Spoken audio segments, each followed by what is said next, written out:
السلام علیکم. اگر آپ بیک گراؤنڈ میں دیکھیں تو میں نے لکھا ہے CSJM کانپور، یعنی کہ Chhatrapati Shahu ji Maharaj Kanpur university PhD entrance test 2021. دیکھیں روزانہ جو ہم لوگ ایک پیپر شیئر کرتے ہیں اس کی اگلی کڑی میں یہ پیپر ہے. دیکھیں اس میں 2 حصے ہیں، 2 پارٹس ہیں. سیکشن اے ریسرچ میتھڈولوجی اور سیکشن بی اردو.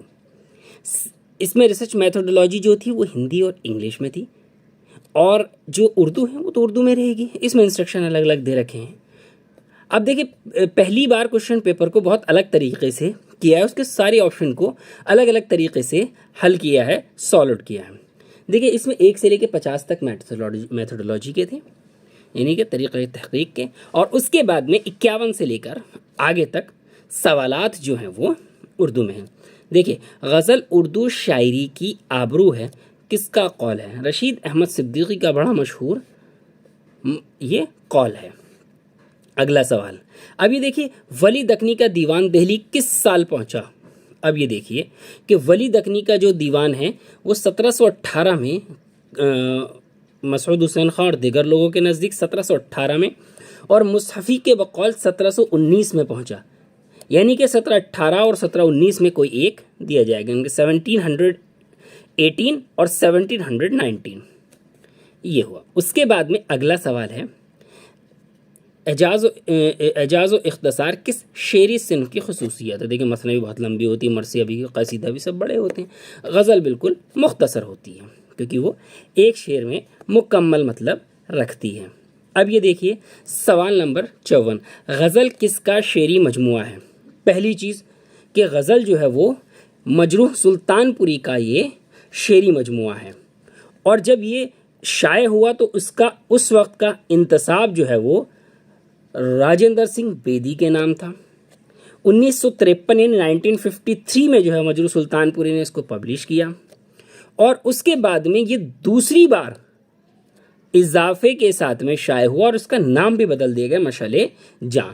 یعنی کہ غزل بھی وہی اور مشعل جاں بھی وہی ہے اگر ایک طریقے سے مانا جائے، اور یہ مشعل جاں 1991 میں 1991 میں شائع ہوا. اگلا سوال، سوال نمبر 55، درج ذیل میں کون سا شعری مجموعہ جگر مراد آبادی کا ہے؟ جگر مراد آبادی کا آتش گل 1954 کا ہے، اور اس پر ساہتیہ اکیڈمی ایوارڈ ان کو ملا ہے. باقی نشاط روح اصغر گونڈوی کا ہے، اور یہ اصغر گونڈوی میر درد کے بعد سب سے بڑے صوفی شاعر ہیں.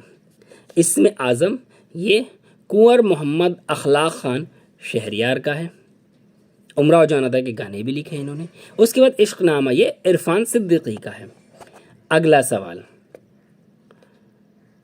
انجمن پنجاب کے مشاعرے میں کس شاعر نے نظم نشاط امید پڑھی تھی؟ نشاط امید، حب وطن، چپ کی داد، مناجات بیوہ، سب الطاف حسین حالی کی نظمیں ہیں. اگلا سوال، درج ذیل میں کس شاعر نے بچوں کے لیے سب سے زیادہ نظمیں لکھی؟ تو اسماعیل میرٹھی بچوں کی نظم لکھنے کی وجہ سے بچوں کے شاعر کہلاتے ہیں. اگلا سوال، نظم تنہائی کے شاعر کی نشاندہی کیجیے. فیض احمد فیض کی بڑی مشہور نظم ہے تنہائی. اگلا سوال، درج ذیل میں کون سی نظم مخدوم محی الدین کی نہیں ہے؟ تو جو ان کی نہیں ہے سب سے پہلے اس کو دیکھ رہے ہیں، حب وطن حالی کی ہے، الطاف حسین حالی کی ہے. اس کے بعد چاند تاروں کا بن، حویلی، انقلاب یہ مخدوم محی الدین کی نظمیں ہیں. اگلا سوال، درج ذیل میں کس شاعر کا تعلق حلقہ ارباب ذوق سے ہے؟ میرا جی کا تعلق. اگلا سوال، 61، ان میں سے کون افسانوی ادب کی صنف ہے؟ داستان جو ہے وہ افسانوی ادب ہے، باقی خطوط نگاری، خاکہ نگاری یا سوانح نگاری یہ غیر افسانوی ادب ہیں. افسانوی ادب یعنی کہ جس میں صرف جھوٹ ہی جھوٹ ہو. اگلا سوال، مافق الفطرت کس نثری صنف کے اجزاء ترکیبی کا حصہ ہے؟ دیکھیے اگر نثر میں ہے تو داستان، اور شاعری میں ہے تو مثنوی ہے. اگلا سوال، ان میں سے بے نقطہ داستان کون سی ہے؟ دیکھیے بے نقط تصنیف جو ہے سلکے گوہر ہے، جس کے اندر جو ہے انشاءاللہ خواہ انشاء نے ایک بھی نقطے کا استعمال نہیں کیا ہے۔ اگلا سوال، سوال نمبر 64، درج ذیل میں اردو کی مقبول ترین تمثیلی داستان کون سی ہے؟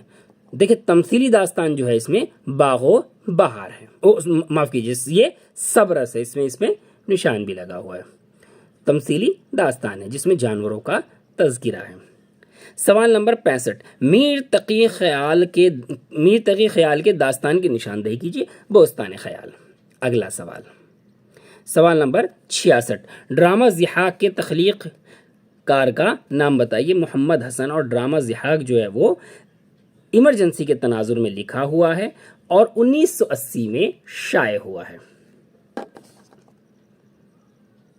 اگلا سوال، بختیار جو ہے وہ انارکلی ڈرامے کا کردار ہے۔ اگلا سوال، زبیدہ جو ڈرامہ ہے یہ خواجہ احمد عباس کا جو ہے وہ ڈرامہ ہے۔ اگلا سوال، ناول امراؤ جان ادا کس سال شائع ہوا؟ دیکھیے ناول امراؤ جان ادا کو ورما برادرز نے 1899 میں شائع کیا تھا۔ ہے کس کا یہ بہت اچھی طریقے سے جانتے ہیں آپ، بیانیہ ناول ہے، آپ بیتی کی طرز میں لکھا ہوا ہے۔ اس کے بعد میں ناول فسانہ آزاد کس اخبار میں قسطوار شائع ہوا؟ سب سے پہلی چیز تو یہ ہے کہ فسانہ آزاد تبازاد نہیں ہے، مگل دی سرونٹس کا جو ہے یہ ترجمہ ہے، جو اس کو رتن ناتھ سرشار نے ترجمہ کیا اور یہ فسانہ آزاد کے نام سے کیا۔ اودھ اخبار میں شائع ہوتا تھا، ظرافت کے عنوان سے شائع ہوتا تھا۔ اگلا سوال، پریم چند کے پہلے ناول کا نام بتائیے۔ میں اس سوال کو ادھورا مانتا ہوں، اس میں لفظ جو ہے وہ پہلا یا تو نامکمل لکھا ہونا چاہیے تھا یا مکمل لکھا ہونا چاہیے تھا۔ دیکھیں جو پہلا مکمل ناول ہے پریم چند کا وہ ہم خرما وہ ہم ثواب 1906 میں، یہ پہلا مکمل ناول ہے۔ اس کے بعد میں یہ اسرار معابد 1903 میں انہوں نے پہلا لکھا، یہ پہلا نامکمل ناول ہے، شروعات انہوں نے کی تھی لیکن نامکمل ہے۔ اسی کے ساتھ ساتھ جو ہے وہ منگل سوتر بھی پریم چند کا نامکمل ہے، پہلا اور آخری جو ہے دونوں نامکمل ہیں، اور آخری مکمل ناول جو ہے جو ان کا شاہکار کہلاتا ہے وہ گودان ہے۔ اگلا سوال، ناول فائر ایریا کے ناول نگار کی نشاندہی کیجیے۔ فائر ایریا جو الیاس احمد گدی کا لکھا ہوا ہے 1994 میں شائع ہوا۔ اگلا سوال، ناول آگ کا دریا کس شاعر کے شعر سے ماخوذ ہے؟ جگر مراد آبادی، ایک آگ کا دریا ہے اور ڈوب کے جانا ہے۔ اس کے بعد اگلا سوال دیکھیں 74، درج ذیل میں کس افسانوی مجموعے پر انگریزی حکومت نے پابندی عائد کی تھی؟ دیکھیں سوز وطن پر انگریزی حکومت نے پابندی عائد کی تھی اور یہ 1908 میں انہوں نے پابندی عائد کی تھی، اور یہ نواب رائے کا پہلا اور آخری افسانوی مجموعہ ہے، یہ پریم چند کا نہیں ہے، کیونکہ جب تک پریم چند نام سے انہوں نے کچھ بھی نہیں لکھا تھا، یعنی کہ یہ اصل بعد میں وہ پریم چند بنے، لیکن یہ نواب رائے کے نام سے پہلا اور آخری مجموعہ ہے سوز وطن، جس کو انگریزوں نے نظر آتش کیا تھا۔ سوال نمبر 75، منٹو کے پہلے افسانوی مجموعے کا نام بتائیے۔ تماشا جو ہے وہ پہلا مجموعہ نہیں، پہلا افسانہ، تماشا کے نام سے منٹو نے سب سے پہلے افسانہ نگاری شروع کی۔ اب یہ دیکھیے کہ افسانوی مجموعہ چوٹے پر پیش لفظ کس نے تحریر کیا؟ چوٹے کس کا ہے؟ لیڈی چنگیز خاں کا، عصمت چغتائی کا۔ یہ دوسرا افسانوی مجموعہ ہے، 1942 میں یعنی کہ آزادی سے قبل شائع ہوا، ساقی دہلی نے اس کو شائع کیا تھا، اور اس پر جو ہے وہ لکھا ہے پیش لفظ وہ کرشن چندر نے لکھا تھا، اور افسانے کس نے ہیں؟ اس میں 11 افسانے ہیں، 3 خاکے ہیں، 1 ڈرامہ ہے۔ اگلا سوال، احتشام حسین کا تعلق کس تنقیدی دبستان سے ہے؟ تو یہ مارکسی نقاد تھے۔ اگلا سوال، درج ذیل میں الطاف حسین حالی کی تنقیدی کتاب کا نام بتائیے۔ دیکھیں مقدمہ شعر و شاعری ہم سبھی جانتے ہیں، بہت آسان سوال ہے تو ان کو تھوڑا سا ذرا موڈیفائڈ کیا گیا ہے، ان کو کچھ اور گہرے طریقے سے سوالات کو لیا گیا ہے۔ 1893 میں یہ شائع ہوئی تھی، نامی پریس کانپور سے شائع ہوئی تھی، اور اس کا جو کاتب تھے وہ منشی محمد الدین جنڈیالوی جو ہے وہ مقدمہ شعر و شاعری کے کاتب تھے۔ یہ اس کے بارے میں مکمل جو جانکاری ہے وہ کشمیر یونیورسٹی کے جو تنقید کی کتاب ہے اس کے اندر واضح طور پر یہ ساری چیزیں لکھی ہوئی ہیں۔ اگلا سوال، ان میں سے تنقید نگار کون نہیں ہے؟ دیکھیں امداد امام اثر یہ ناقد ہیں، محمد حسن ناقد ہیں، مجنو گورکھپوری ناقد ہیں، ولی دکنی شاعر ہیں۔ اگلا سوال، قاضی عبد الودود کا تعلق کس صنف سے ہیں؟ کیا تھے وہ؟ محقق تھے اور خدا بخش لائبریری پٹنہ میں تھے۔ اگلا سوال، امتیاز علی خان عرشی کہاں کے رہنے والے تھے؟ تو رامپور کے رہنے والے تھے، اور رضا لائبریری رامپور کے اندر ہی وہ رہے ہیں۔ ان کے بہت بہت زیادہ کارنامے ہیں۔ تحقیق کا فن کے مصنف کی نشاندہی کیجیے۔ گیان چند جین نے تحقیق کا فن لکھی، اسے اتر پردیش اردو اکادمی نے 1990 میں شائع کیا تھا۔ اگلا سوال، سوال نمبر 83، تنزیات و مضحکات کس کی تصنیف ہے؟ 1952 میں شائع ہوئی، اور یہ جو ہے وہ رشید احمد صدیقی کی تصنیف ہے۔ اگلا سوال، نذیر احمد کی کہانی کچھ ان کی کچھ میری زبانی، یہ سب سے پہلا جو ہے وہ خاکہ ہے، اور اسے جو ہے فرحت اللہ بیگ نے لکھا ہے۔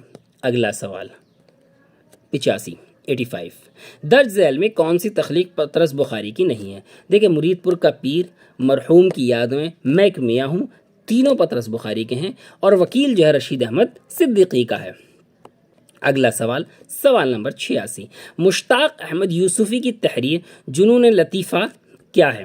یہ دیکھیں انشائیوں کا مجموعہ ہے، اور یہ جو ہے 1961 میں شائع ہوا، اور یہ کس میں شامل ہے؟ چراغ تلے کے اندر شامل ہے۔ اگلا سوال 87، ان میں سے کون علی گڑھ تحریک کا بنیاد گزار نہیں ہے؟ دیکھیں علی گڑھ تحریک کا یا سسیت تحریک کا بنیاد گزار، یا عناصر خمسہ، جو سسیت کے عناصر خمسہ ان میں شبلی نعمانی، الطاف حسین حالی، محسن الملک، یہ سبھی شامل ہیں۔ ماسٹر رام چندر جو ہے وہ قدیم دہلی کالج سے وابستہ تھے۔ اگلا سوال 88، مثنویات حالی پر کس ادبی تحریک کے اثرات دکھائی دیتے ہیں؟ علی گڑھ تحریک کے یا سسیت تحریک کے اسی ضمن میں انہوں نے لکھی تھی۔ اگلا سوال، عبد الحلیم شرر کے رسالہ دلگداز نے کس تحریک کو تقویت پہنچانے میں اہم کردار ادا کیا؟ رومانوی تحریک۔ اگلا سوال، مثنوی گلزار ارم جو ہے وہ میر حسن کی ہے۔ اگلا سوال، دکن کی سب سے قدیم مثنوی کا نام قدم راؤ پدم راؤ ہے، یہ اردو کی بھی سب سے قدیم ہے۔ عمر یافعی کے پاس اس کا جو ہے وہ واحد نسخہ تھا، اور یہ ناقص الطرفین ہے، اس کا شروع کا اور آخری کا حصہ موجود نہیں ہے۔ سوال نمبر 93، کس مرثیہ نگار کا ابتدا میں تخلص حزیں تھا؟ میر ببر علی انیس جو ہے وہ ان کا تخلص پہلے حزیں تھا۔ انیس سے پہلے میر ببر علی کا جو تخلص تھا وہ حزیں تھا، اور اس کو جو ہے وہ شیخ امام بخش ناسخ نے یہ انیس کا تخلص عطا کیا تھا، اسی لیے ناسخ کو انیس جو ہے وہ جگت گرو کہتے تھے۔ اگلا سوال، سراپا کس صنف شاعری کے اجزاء ترکیبی میں آتا ہے؟ یہ کس میں آتا ہے؟ مرثیہ میں، اور یہ جو ہے وہ چہرے کے بعد دوسرے نمبر پر آتا ہے۔ اگلا سوال 95، ہندوستان ہند آریائی ارتقاء کو 3 ادوار میں تقسیم کیا جاتا ہے۔ اگلا سوال 96، کس کا قول ہے کہ اردو کا ہیولا وادی سندھ میں تیار ہوا؟ سید سلیمان ندوی، اور یہ کس کتاب میں کہا انہوں نے؟ سندھ میں اردو۔ اگلا سوال، مقدمہ تاریخ زبان اردو کس کی تصنیف ہے؟ مسعود حسین خان کی تصنیف ہے، اور یہ سر سید بک ڈیپو علی گڑھ سے 1948 میں شائع ہوئی تھی پہلی مرتبہ۔ اگلا سوال، سبرس کس کی تصنیف ہے؟ دیکھیں سبرس جو ہے وہ ملا وجیح کی تصنیف ہے، یہ عبداللہ قطب شاہ بادشاہ کی